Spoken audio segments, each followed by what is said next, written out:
강원도 세계 청소년 맹상 주간 올해 제1회 오프닝을 하게 되었습니다. 코로나19가 우리의 삶을 더 빠르게 초연결의 사회 또 비대면의 사회 모든 일상이 디지털화되어가는 그러한 삶의 노정에 놓이게 되었습니다. 그렇지만은 거기에는 항상 미래에 대한 불확실 또 단절 속에서 오는 우리들의 우울한 일상들 또 다른 정신적 고통들이 우리에게 엄습해 오고 있습니다. 이곳에서 우리 온 세계 청소년들이 우울을 치유하고 또 새로운 희망으로서 불안을 극복하고 또 활력 있는 우리의 일상 또 미래를 열어가는 우리 젊은 청소년들의 용기와 희망을 북돋우고자 하는 그런 프로그램을 여러분들 앞에 제시하게 되었습니다. 이 청소년 맹상 주간이 그야말로 우리의 어두움을 걷어내고 새로운 희망과 우리의 마음을 더 밝고 희망차게 만들어가는 맹상 문화에 함께 동참하기를 기원에 맞이 않습니다. 감사합니다.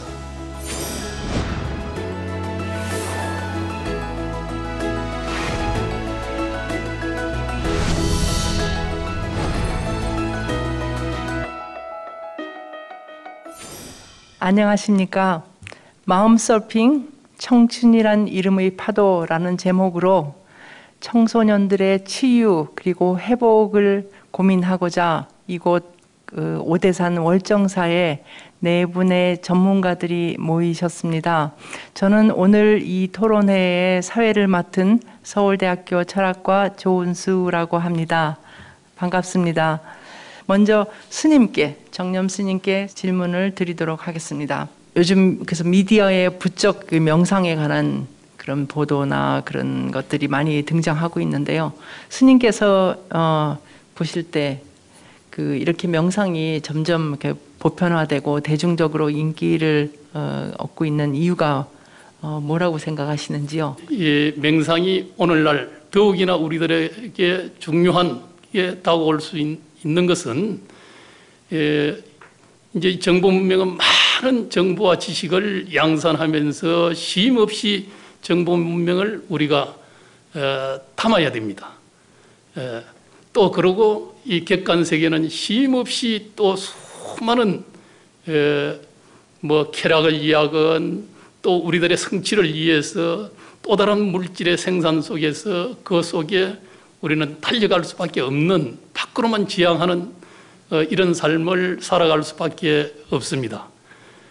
그렇게 되게 되면은 과연 나는 누구인가? 또 진정한 자기 인생의 삶이 항상 밖으로 종속되고 또 자기라는 이 에고성을 벗어날 수 없기 때문에 항상 욕망과 이기성 이것이 곧 자기의 삶의 고통의 원인이 되고 또 세상을 불태우게 되고 또 세상을 고통스럽게 만드는 그런 또 원인이 그 속에서 일어나기 때문에 그래서 우리는 이 시대 명상을 통해서 좀 내려놓고 비워내고 그렇게 해야만이 좀 넓게 세계를 바라보고 또 자신과 더불어서 이웃 또 주변 함께하는 이런 문화를 우리가 만들어갈 수 있는 법입니다.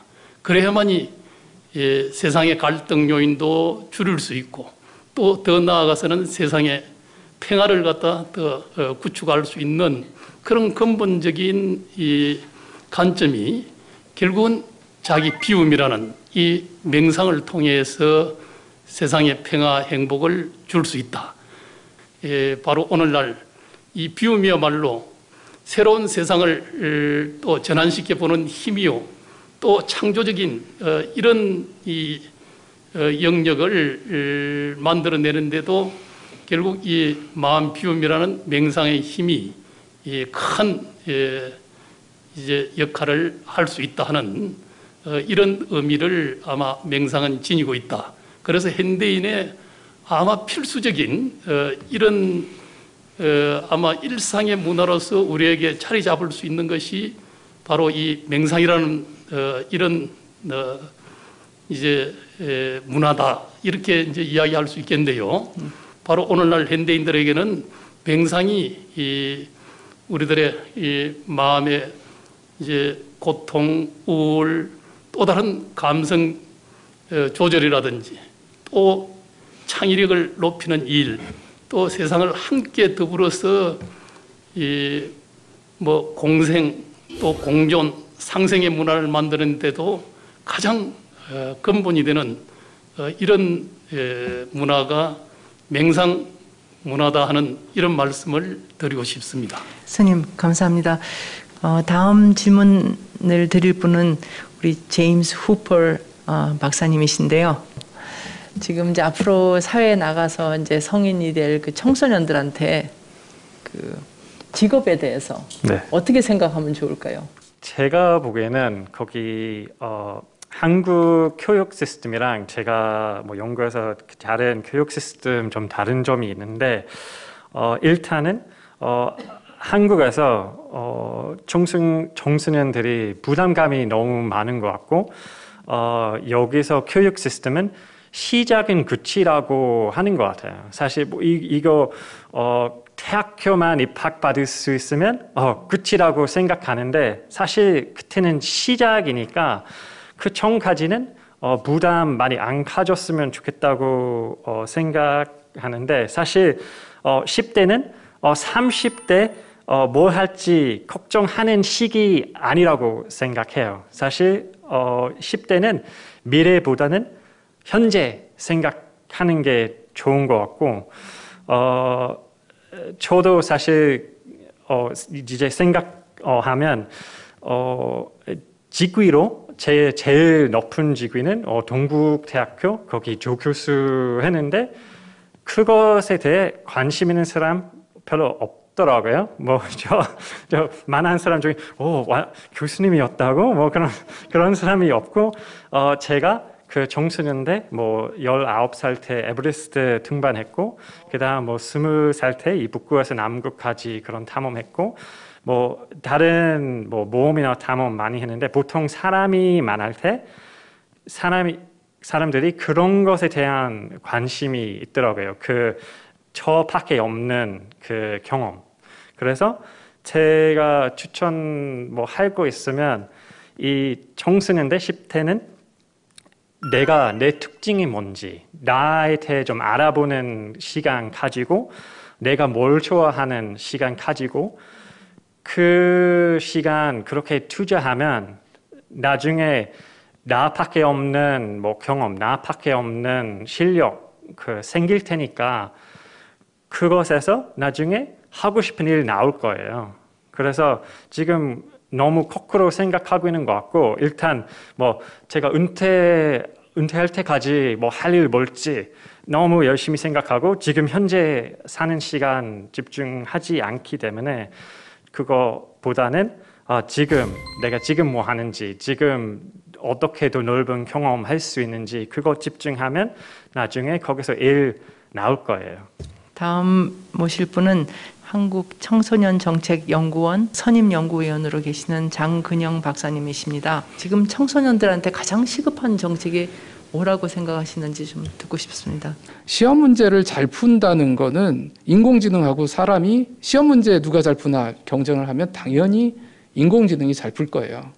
그러니까 시험 잘 푸는 능력을 키우는 교육이 우리의 미래를 보장해 줄 수가 없습니다. 그럼 어떻게 해야 되느냐? 그러니까 예전에 OECD에서 미래 사회에 적응하기 위해서 성공적으로 살기 위해서 필요한 핵심 능력이 3개다라는 정리를 했습니다. 그래서 첫 번째가 지적 도구를 활용하는 능력이에요. 그러니까 읽고 쓰고 셈하는 능력인데 이건 우리나라 청소년들 공교육이 성공적으로 해내고 있습니다. 근데 이제 다른 능력이 뭐냐면 이질적인 사람들하고 서로 소통하고 교류하고 협력하는 능력. 이제 그걸 사회적 상호작용 능력이라고 하는데 이 능력이 상당히 좀 부족하죠. 그러니까 지금 현재 한국 사회에서 많은 문제가 되고 있는 게 성차별, 지역차별, 연령차별, 계층차별 뭐 이런 것들인데요. 이거 다 이질적인 집단하고의 갈등 문제거든요. 그리고 또 하나가 신뢰가 낮아지고 있어요. 그러니까 믿을 사람이 있어야지 우리가 참여를 하고 그리고 소외되지 않습니다. 고립되지 않는데 믿을 사람이 점점 줄어들고 있기 때문에 청소년들이 점점 더 혼자가 되어가고 있는 그런 상황이거든요. 그래서 그런 거하고 이제 마지막으로 자율적으로 행동할 수 있는 능력. 이게 세 번째 그 능력인데요. 제임스 포 박사님은 자율적으로 행동을 하셨잖아요. 근데 이제 많은 경우에 이 자율적인 행동이라는 건 처음에는 규칙적인 생활을 먼저 해야 돼요. 그리고 그 규칙적인 생활이 체화되면서 내가 이런 건 기본적으로 해야 되겠구나라는 게 만들어지면 그걸 바탕으로 이제 자기 스스로 목표도 정하고 계획도 수립하면서 목표 달성을 해가는 그러면서 내가 이런 걸 잘할 수 있구나라는 자신감이 생기는 게 이제 자율적 행동 능력이거든요. 근데 이제 우리나라에서 이게 문제가 되는 건 예전에 혼자서 잘 하던 것들도 지금은 외부에 맡기고 있어요. 그러니까 공부를 학원에 맡기는 건 일반화됐고 요즘은 줄넘기도 학원에서 하고 심지어 게임도 학원에서 가르쳐주고 그러니까 자기가 혼자서 하는 게 거의 없단 말이에요. 그러니까 이런 상황이 상당히 위험하다.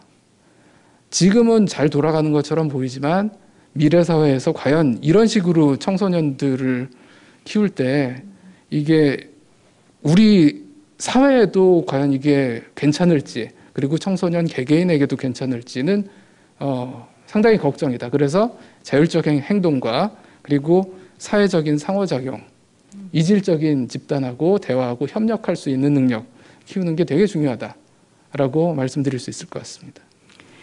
다음 질문 받으실 분은 우리 이미선 박사님이신데요. 지금 한림대 자살과 학생 정신건강연구소 부소장직을 맡고 계십니다. 지금 2021년 현재 그 청소년 정신건강 일반적으로 봤을 때 이전 세대와 어떤 그런 다른 특징이 있는지 일반적인 좀 말씀을 해주시면 감사하겠습니다.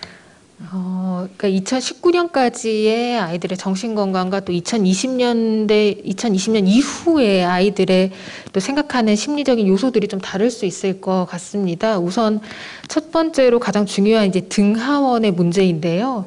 비대면 학습에 대한 어떤 소통 창구가 열리게 됐지만 그로 인해서 등하원이 계속 조정이 됐고요.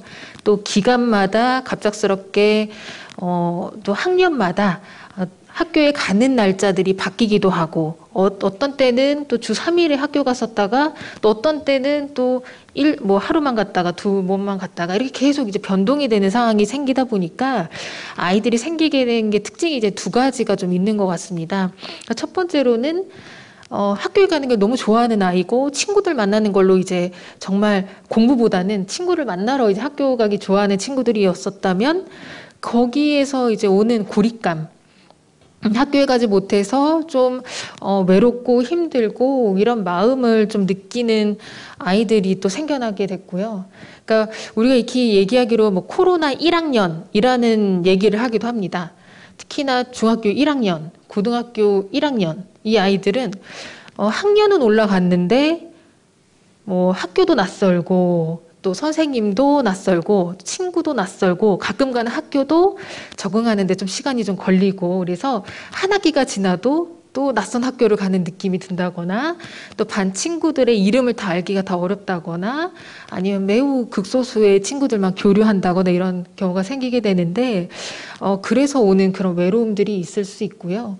또 두 번째로는 학교에 가는 것 자체가 이제 부담이었던 학생들이 또 있을 수 있거든요.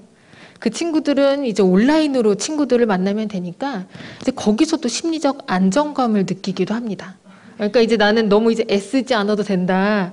나는 이제 학교를 가지 않아도 충분히 학교 출석도 할 수 있고, 뭐 선생님이 하라는 과제를 하면 되니까 오히려 이렇게 너무 북적북적한 상황 속에서 좀 스트레스를 받아 하는 친구들은 나는 이제 편해, 더 좋아. 근데 또 이제 지금은 코로나 4단계가 또 격상이 됐지만 그 전에는 이제 2학기에 전면 등교 이런 이야기가 나왔었잖아요. 그 시점에 아이들의 불안이 좀 더 높아지기도 했습니다.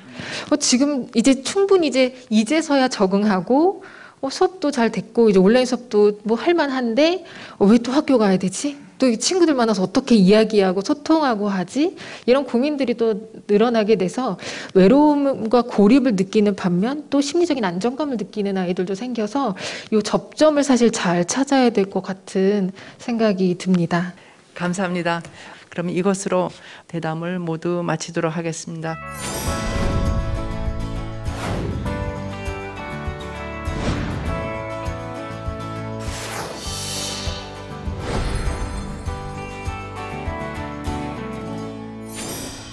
그 코로나 때문에 가장 크게 나타난 문제가 만남이 없어진 것 같아요. 오늘 우리 이렇게 만나서 서로 얼굴 보면서 이야기할 수 있으니까 상당히 자연스럽고 또 이야기가 어떻게 보면은 더 부담 없이 진행될 수 있는 면이 있거든요. 사람 생활도 그런 것 같아요. 만나야지 서로 정도 들고 때로는 싸우더라도 그런 걸 통해서 아이들이 성장해 가는데 만날 기회가 없다 보니까 이 아이들이 좀 정서적으로 상당히 좀 어려운 시기를 지금 겪고 있지 않나 뭐 이런 생각이 좀 많이 들더라고요. 일단은 집콕하잖아요, 아이들이. 그리고 의존하는 게 영상 매체잖아요. 아주 일방적인 경로의 이제 정보 습득? 그러니까 관계라는 거는 소통이잖아요. 그죠? 통하지 않고. 일방적으로 빨아들이고 할 게 없으니까 그걸 하지만 하고 나선 허무해하고 남는 게 없고. 그죠? 시간 때우기식 하루하루가 이어지고 있죠. 그래서 뭐 온라인 학습도 너무 재미없지만 뭐 그렇다고 학교 가는 걸 또 아이들이 이런 상황에서 학교를 가는 게 정말 아이들이 즐기는 건가? 아니 원하는 것인가? 참 이도저도 할 수 없는 참 정말 애매한 상황이잖아요, 아이들이. 그죠? 그래서 우울감을 호소해요, 정말. 코로나 블루는 정말 어른들은 어느 정도 저는 극복을 해내고 있는 것 같은데 이 에너지 넘치는 아이들이 어떻게 해소를 할지 몰라 하는 것 같습니다, 지금 현실적으로. 그 부분에 대해서 정말 많이 동감을 하고 있는데요.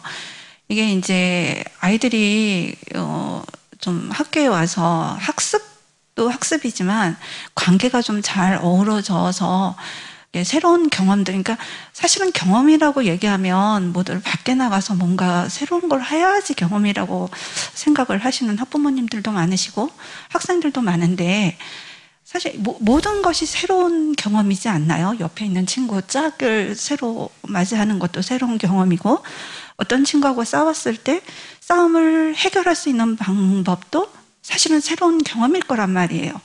근데 이제는 이제 학교에서도 자꾸 이제 좀 떨어져라, 거리둬라. 밥 먹는 것도 다 칸막이 쳐져 있고. 그러니까 도대체 학교에서 어떤 경험을 시켜야 아이들이 좀 나아질 수 있을까? 과연 이 시기에 아이들이 정체감을 형성할 수 있는 그런 환경이 되는가? 그래서 아이들한테 어떤 걸 요구를 해야 되고, 아이들이 무엇을 어떤 지표를 갖고 가져가야 되는가. 이게 어른도 아무것도 경험한 세계가 아니다 보니까 어떻게 그냥 지켜봐 줄 수밖에 없는 상황이 되는 게 학생들도 코로나 블루이지만 그거를 바라보고 있는 선생님들도 굉장히 사실 무력하거든요. 어떻게 해줄 수 있을까? 어떻게 도움을 줄 수 있을까? 이게 사실 학교 측에서도 굉장한 고민을 갖고 있습니다. 네, 제가 이제 초등학교 교사거든요.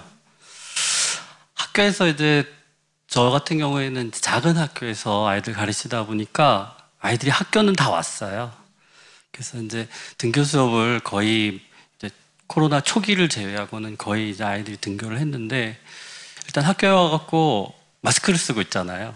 그리고 선생님들이 이제 굉장히 좀 예민할 정도로 거리두기를 이렇게 시킬 수밖에 없죠. 근데 이제 그 아이들한테 굉장히 중요한 부분 중에 하나가 이제 협력이거든요. 이제 최근에 뭐 교육 격차 문제라든가 이런 것들이 이제 많이 대두가 됐는데 그 중에 하나가 뭐냐면 이제 사회적 자본을 형성하는 거예요, 아이들이. 그러니까 서로 이렇게 협력하고 이러는 과정에서 서로 신뢰감을 서로 만들고 그 신뢰감이 많이 형성돼 있는 아이들이 이제 그 사회적으로 이제 좋은 이제 어른으로 성장해 갈 수 있다 이렇게 생각하는데 일단 이제 코로나가 되면서 저희 이제 수업 시간에 협력 학습이 굉장히 약화됐습니다. 그래서 서로 이렇게 대화하면서 뭔가 살을 부딪히면서 뭔가 프로젝트도 하고 그래야 되는데 이런 것들이 이제 많이 위축된 거예요. 그러니까 교사 입장에서는 아이들한테 뭔가 그 과제를 주고 그 과제를 이제 아이들이 해낼 수 있도록 뭔가 독려하고 해야 되는데 그러려면 서로 막 대화하고 서로 물어보고 이렇게 해야 되는데 그렇게 위축되다 보니까 지금까지 제가 해왔던 어떤 협력 수업이라는 방식이 계속 해도 되는 건가 이런 자괴감에 빠지기도 하고 그런 시간들을 좀 많이 겪었던 것 같습니다.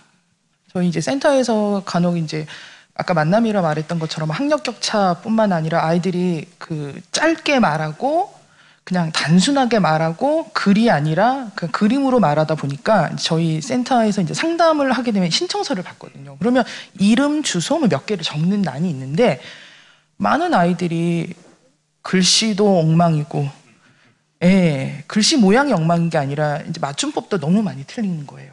그리고 어떤 문양이 굉장히 문화들만이 알 수 있는 글자로 써서 저한테 신청서를 내요. 그럼 제가 물어보면 자기 아이들은 다 아는데 선생님이 모르는 거다. 그러니까 소통을 하는 방법의 아주 기본인 그러니까 공통성을 갖는 것조차도 아이들이 잊어버리고 있다라는 느낌을 받는 거예요. 그리고 예전에는 친구들과 관련돼서 이제 상담 관련돼서 대인관계에서 애랑 싸웠는데 어떻게 하면 걔랑 화해할 수 있어요? 라는 식의 고민을 아이들이 털어놨다면 이제는 그런 고민은 없어요. 그냥 헤어지면 된다 이렇게 생각을 한다라는 느낌을 저희가 되게 많이 받았어요. 그래서 그래도 괜찮니? 라고 거꾸로 물어보니까 아이가 그런 얘기를 하는 거예요. 그냥 스티커 우정이라고. PC방도 노래 연습장이라든가 스트레스를 해소할 수 있는 방법이 없잖아요. 축구를 한다든가 그런 걸 못하니까 아이들이 인터넷이라도 하게 그냥 내비두세요 이렇게 말을 하는데 어른 입장에서는 이걸 그냥 내비둬도 되나? 온라인 강의를 수업을 틀어놓고 옆에서 그거 핸드폰을 이렇게 하고 애들이랑 놀고 있어요. 뒤통수를 때려주고 싶은데 그 선생님이 나오시니까 그럴 수도 없고 정말 어떻게 해야 될지 정말 답답해 죽겠어요. 정말 공감해요. 저희 아이가 어느 날 그러는 거예요. 엄마 그 지난번에 온라인 등교 날이었는데 그날 10시경에 롤이라고 하는 게임이 있거든요. 롤 서버 터졌다고. 엄마 오전 10시에 터진 건 처음이래. 라고 얘기를 하는 거예요. 그러니까 그 아까 말씀드린 것처럼 아이들은 그냥 온라인 세상이 이젠 너무 편해졌고 그리고 저는 최근에 알았어요. TV로도 온라인에 그렇게 쉽게 접속하는지. 그러니까 저는 모르는 거예요. 저희 아이의 세상에 대해서 제가 걱정스럽고 조금 힘겨운 건 저희 아이가 놀고 있는 그 세상에 대해서 제가 모르는 거예요. 그리고 저보다 저희 아이가 훨씬 더 능숙하고 웬만한 이제 아이가 세상을 살아가는 것들에 대해서는 제가 가이드를 해주고 조금은 모르더라도 그런 게 있지라고 말해줄 수 있는데 지금의 세상은 우리 아이가 경험하는 것들을 제가 너무 깜깜하게 있는 거예요. 그것도 조금 저는 걱정스럽더라고요. 게임을 많이 하죠, 아이들이. 네, 게임을 하면서 즐거워하는 것처럼 보이거든요. 근데 제가 이 주제를 받고 아들한테 물어봤어요. 고등학교 1학년 아들한테 너의 미래는 어때? 어떻다고 생각해? 그랬더니 깜깜하다는 거예요. 그래서 또 물어봤죠. 깜깜하니 뿌옇니? 그러니까 그냥 깜깜해. 뿌옇다는 건 뭔가 보이는 거잖아요. 그래도 조금이라도. 근데 이거는 그냥 깜깜해. 그래서 넌 맨날 놀아서 그렇지 않냐? 넌 미래를 위해서 어떤 엄마 마인드 있죠. 그렇게 하려다가 친구한테 한번 전화 한 번만 해봐 줄래? 그래서 친구한테 전화했어요. 근데 짠 듯이 그 친구도 똑같이 얘기하는 거예요. 고등학교 1학년이거든요. 그 고등학교 1학년에게서 앞이 깜깜하다, 사방이 깜깜하다 이런 대답이 나온 줄은 정말 몰랐어요. 네. 네. 매일 게임하고 그러니까 잘 지내는 것 같았거든요. 오히려 게임만 즐기니까 좋지? 막 이렇게 했는데 그렇게 말했던 게 오히려 미안한 마음이 들더라고요. 대학 가야지 뭔가 사회에 나가서 내가 앞으로 뭘 할 건지를 준비해야 되는데 한 번도 자기가 그런 것을 경험하고 고민해 본 적이 없는 거예요. 스스로가. 지금 대학 가고 사회에 나가서 뭔가 해야 되는 것도 외부적으로 이렇게 나한테 주어진 압력이지 내가 스스로 준비해야겠다. 이런 생각으로부터 시작되는 게 아니거든요. 그래서 우리가 아이들 키울 때 어렸을 때부터 막 넘어지면 우리나라 부모님 가가지고 막 이렇게 서가지고 막 털어주잖아. 돌뿌리한테 떼떼 하잖아. 어? 그게 아니고 넘어져서 지가 일어나서 털고 외할머니 지가 앞으로는 그렇게 하지 않도록 해줘야 되는데 우리는 너무 아이들을 가운데 놓지 않고 자꾸 끌고 가려고 하는 그러한 문화 속에 너무 익숙해져 있다. 이걸 좀 버려야지 우리 아이들이 건강해질 수 있다라는 생각이 좀 들어요. 꿈도 그렇고 공부도 그렇고 친구 관계도 친구 누구 만나라 누구 만나지 말아라 이것까지 다 부모가 만들어주잖아요. 이거. 그래서는 안 되거든요. 사실 아이들이 스스로 하면서 약간은 실수도 하고 그걸 통해서 배우기도 하고 그러면서 아 내가 어떻게 생각하는 게 중요하구나 내가 어떻게 행동하는 게 중요하구나 스스로가 깨달아야 되거든요. 그런 기회를 전혀 받지 못하고 자라다 보니까 약간의 어려움만 있어도 좌절하게 되고 답답해지고 또 외부적인 압력 때문에 더 그것이 힘들어지고 이런 게 아닌가라는 생각이 좀 들었어요. 저도 선생님 말씀에 굉장히 동감되는 부분인데요. 자율성을 획득하기 위해서는 사실은 많은 시행착오를 겪어보고 본인이 선택하고 결정할 수 있잖아요. 근데 우리 어른들은 과연 아이들이 정말 시행착오를 할 수 있는 기회를 주었는가? 아이들이 넘어지고 자빠졌을 때 많이 야단들을 치시잖아요. 사실 저희 그 고등학교 아이들도 무슨 뭐 발표하고 이러는 시간이 많아요. 그 발표를 하면 아이들 진짜 프리젠테이션 만들어 놓으면 이거 저 대학 다닐 때보다도 더 잘 만들거든요. 너무 완벽한 거예요. 이 아이들이 이 완벽하게 만들려고 얼마나 기를 썼겠어요. 근데 그거를 발표할 때는 다들 불안에 떨어서 손 바들바들 떨고 있고 이러고 있단 말이에요. 그냥 보여지는 것이 완벽함이어야 하는 거죠. 그 타인에 대한 의식이 너무 많은 거죠. 그냥 나 못해도 돼. 내가 아는 만큼만 하면 돼. 이랬으면 좋겠는데 그거를 기다려주지를 않는 너무 우리의 사실은 빨리빨리 문화가 많은 경제 성장을 일으킨 건 분명하지만 학생들도 시행착오를 경험할 수 있는 그런 기회는 빼앗아 간 것 같다는 생각이 들어요. 이번 코로나에서도 아이들이 사실 게임할 수 있죠. 그 사이에서 우리하고는 다르게 아이들은 그 게임 속에서 여러 아이들하고 같이 이렇게 협력하면서 게임을 한단 말이에요. 아이들이 소통할 수 있는 수단이 그것이라면 적절하게 할 수 있도록 부모님이 옆에서 지켜봐 주시고 응원해 주실 수 있거든요. 근데 그거 하면 안 된다 그러고 컴퓨터 선 끊어버리면 도대체 아이들은 어디 가서 소통을 하란 얘기예요. 어디에서 시행착오를 하란 말인가요? 그러니까 어른들이 기다려 주시지 않으면 아이들은 여전히 자율성을 획득하기는 어렵고 따라서 정체성 확립 개뿔이다 이렇게 생각이 들고요. 제가 대학 상담센터에서 잠깐 근무한 적이 있었는데 대학 4학년 정도 이제 졸업을 코앞에 둔 학생들이 와서 하는 얘기가 내가 4년 동안 공부를 했는데 이게 제 적성에 맞는지 모르겠어요. 이렇게 하는 친구들 정말 많이 오거든요. 대이병이라고 혹시 들어보셨어요? 대이병. 중2병은 들어보셨을 텐데 대이병은 못 들어보셨을 거예요. 대학교 2학년이 되면 내가 왜 이렇게 열심히 공부했지?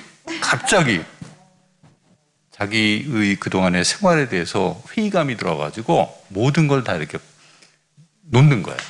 그게 대이병인데 그게 지금 두 분 말씀하신 것처럼 내가 뭘 하고 싶은지 자기 꿈이 분명하지 않았기 때문에 남이 좋다라고 생각했던 거를 나도 그냥 그렇게 살아야지 받아들인 결과로 나타난 현상이거든요.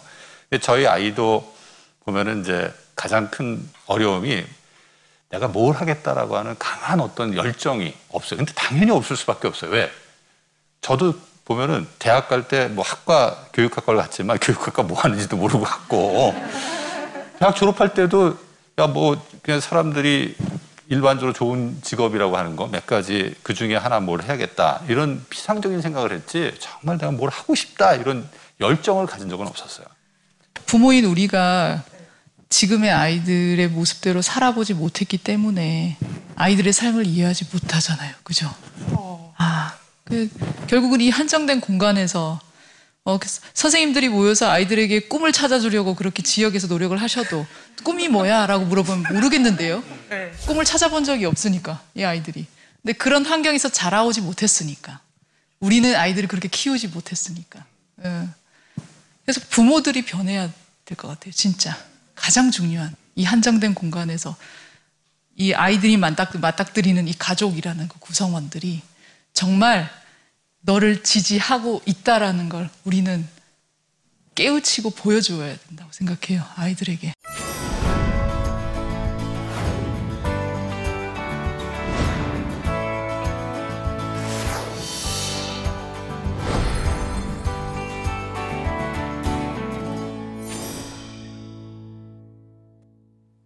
세족식은 한마디로 발을 깨끗이 하는 의식입니다. 단순히 발을 깨끗이 하는 것만 있는 것이 아니라 노고를 아끼지 않고 여기에 찾아주심에 한영한다는 뜻이 담겨 있습니다. 이제 발에 물을 대겠습니다. 물이 발에 닿는 부분이 차가우면 차가운 대로, 닿으면 닿는 대로 그대로 두십시오. 미안하다, 고맙다 생각이 일어나면 일어나는 대로 그대로 판단하지 말고 흘러가게 두십시오. 어머니가 씻어주는 그 손, 얼굴이 그려져도 그대로 괜찮습니다. 있는 그대로 발이 느끼는 대로 알아차려 보십시오. 의도했든 의도하지 않았든 생각이 일어나면 알아차리고 조용히 여러분의 발로 돌아가십시오.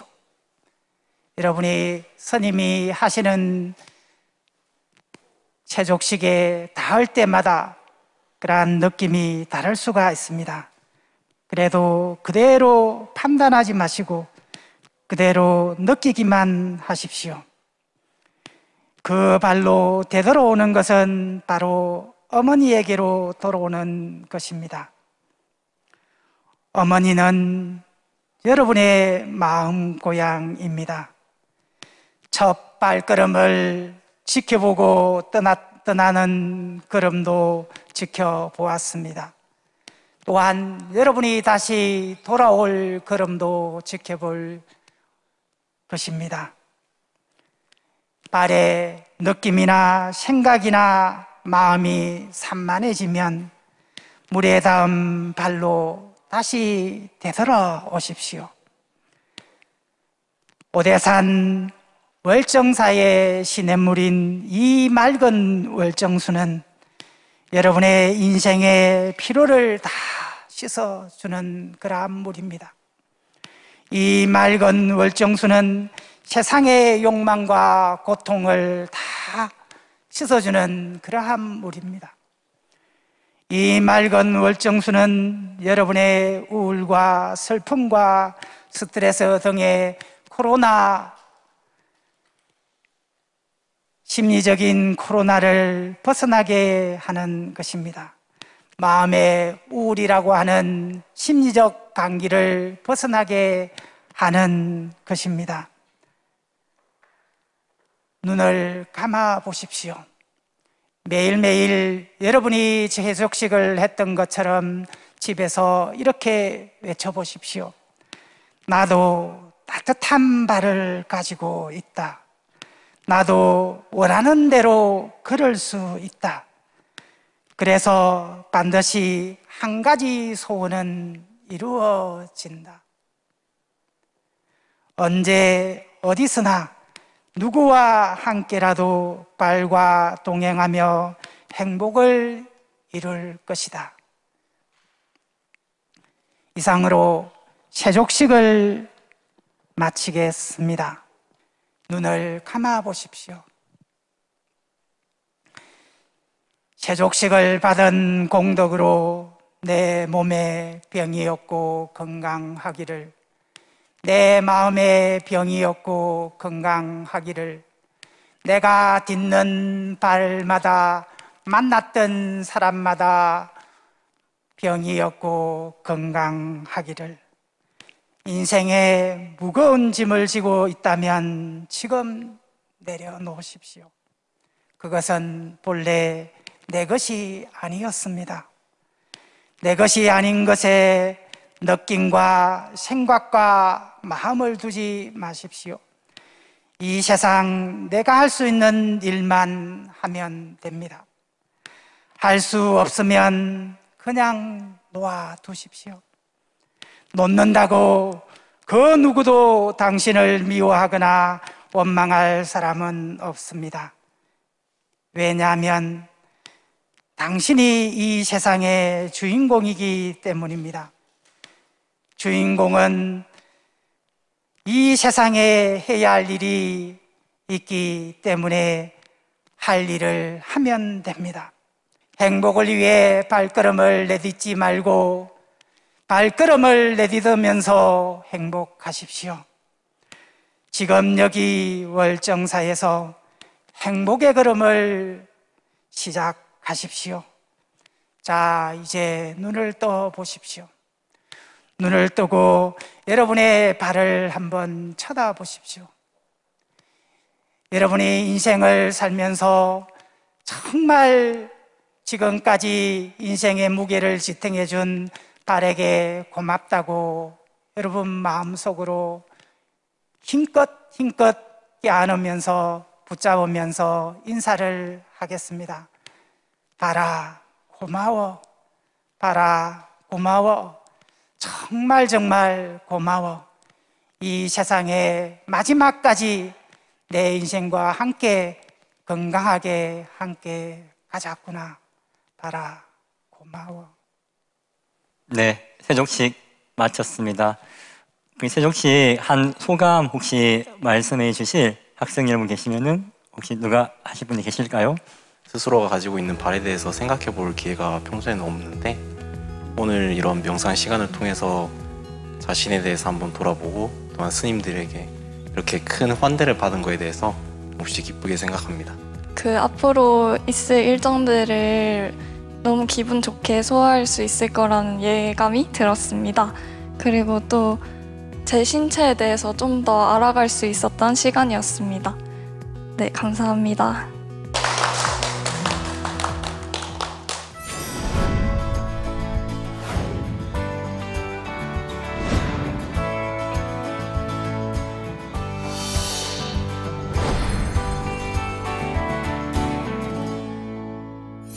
차 명상이란 차를 마시고 알아차리며 집중하는 명상입니다. 지금 여기 있는 그대로 사실대로 알아차리면 됩니다. 세세하게 판단하지 마시고 지나치게 애쓰지 말고 깨어있는 상태로 있는 그대로 관찰하시면 됩니다. 차 명상은 차와 벗이 되어서 편안하고 행복한 지금 하고 있는 그대로를 알아서 관찰하는 훈련입니다. 여러분의 찻잔 속에 무엇이 있든 여러분의 찻잔 속에 무엇을 담든 그것은 여러분의 선택입니다. 여러분의 선택이 잘못됐다고 누가 말을 하더라도 이 세상에 잘못된 일은 하나도 없습니다. 다만 다른 일을 하고 있을 뿐입니다. 각자 일을 하고 있을 뿐입니다.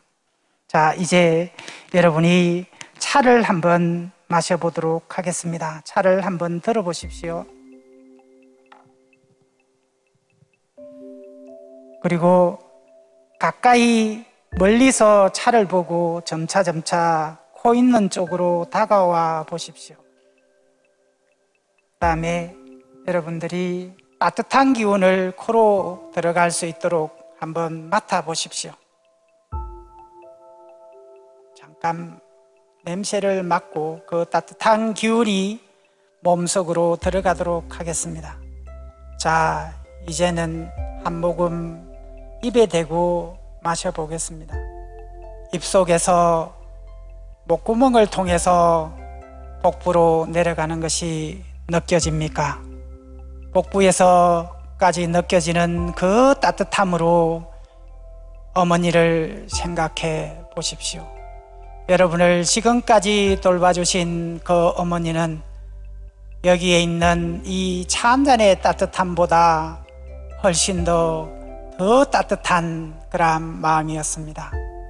그 따뜻한 마음을 가지고 여러분의 어머니와 여러분의 아버님과 여러분의 형제와 여러분의 친구와 여러분의 사랑하는 사람, 여러분이 미워하는 사람조차도 그 따뜻한 마음을 내어서 그 사람들에게 이 따뜻한 마음을 보내보십시오.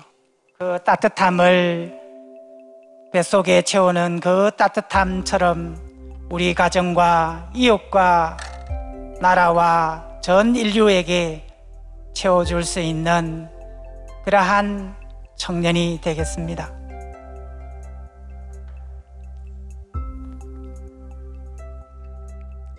자, 다 드셨습니까? 자, 그러면 잔을 들고 나오겠습니다.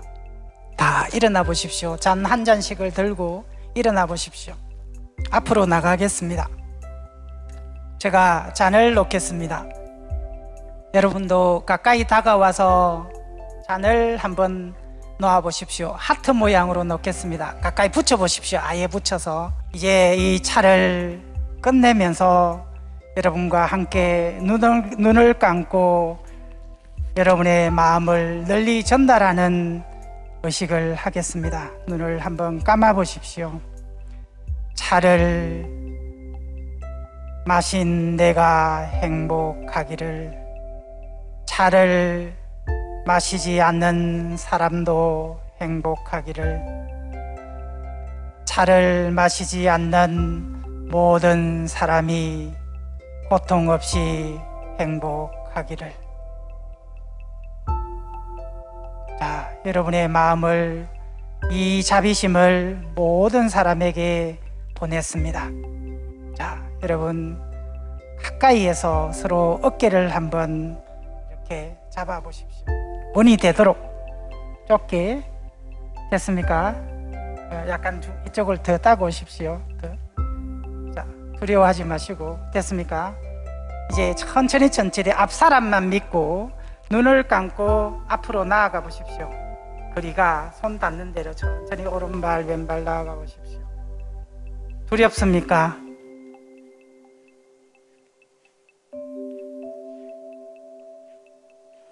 네, 인생을 살면서 봉사를 따라가면 절벽에 떨어져 죽습니다. 지혜로운 일을 따라가면 행복한 곳으로 갈 수가 있습니다. 여러분의 인생이 봉사를 따라가는 인생이 아니라 행복한 지혜로운 사람을 따라가는 인생이 되기를 기원합니다. 자, 다시 돌아서겠습니다. 이 한 잔의 차가 모든 중생에게 희망이 되기를, 월정사와 함께 차를 마셨던 인연으로 모든 세상 사람이 행복하기를, 함께 마셨던 차 인연으로 항상 행복하기를 기원하겠습니다. 감사합니다. 수고하셨습니다.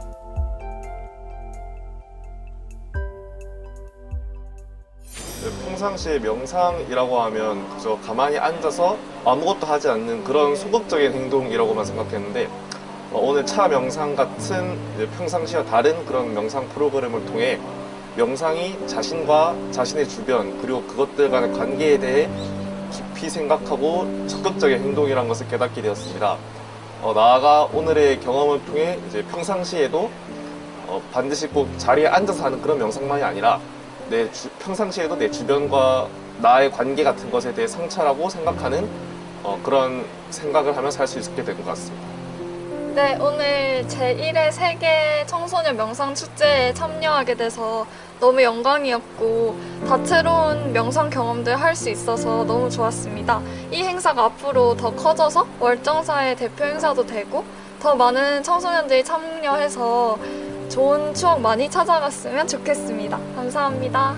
오늘 다도회에도 참석하고 또 다양한 명상 활동에도 참여했는데요. 좋은 말씀 많이 들을 수 있었고 또한 이제 우리가 세상을 어떻게 바라봐야 되는가에 대해서 조언도 많이 얻을 수 있어서 좋았습니다. 앞으로도 다양한 많은 청소년들이 저희들과 함께 자리해서 더욱 이런 좋은 자리를 함께 나눌 수 있었으면 좋겠습니다. 마음 서핑 화이팅!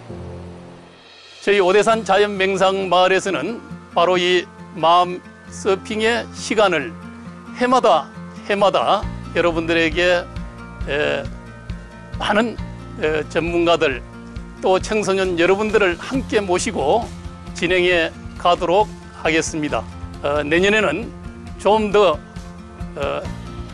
훌륭한 마음 서핑의 시간이 되도록 최선의 준비와 노력을 다해 가겠습니다.